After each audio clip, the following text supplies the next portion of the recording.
Today marks day 55 of Kentucky's 60-day legislative session. State lawmakers have just 2 more days to pass veto-proof legislation.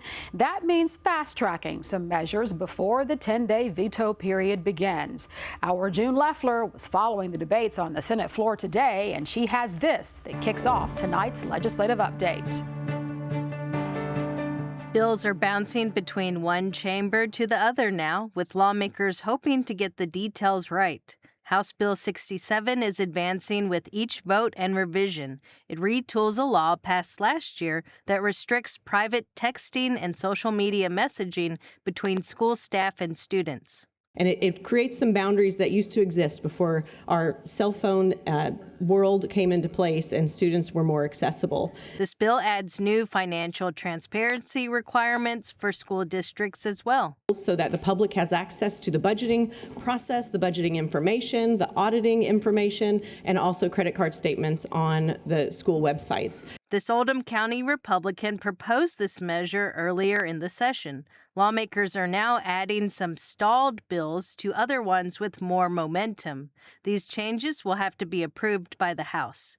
The Senate also approved its version of House Bill 490 regarding hiring and firing at public universities. A faculty member at our post-secondary institutions may be removed by the board for bona fide financial reasons, including but not limited to financial exigency, low enrollment in a particular program, or misalignment of revenue.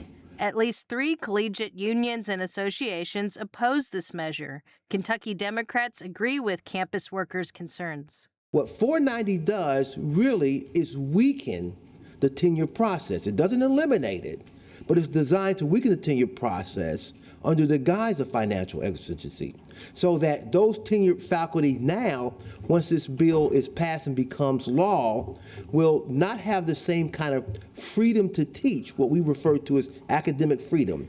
In a 30-7 vote, largely along party lines, the Senate approved House Bill 490. It now heads back to the House for concurrence. The Senate also passed House Bill 669, which eliminates the so-called orphan tax. Kids with deceased parents or disabilities may be entitled to Social Security income. But if those kids are in foster care, most states, including Kentucky, intercept those payments to pay for the child's care. House Bill 669 would save that money instead for the child's future. This bill requires that accounts be set up for that funding to go into for the use by that youth under certain conditions. This bill now heads to the governor's desk, where it could face a veto.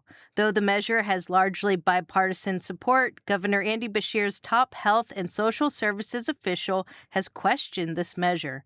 Dr. Stephen Stack wrote to lawmakers that this could cost the state $14 million.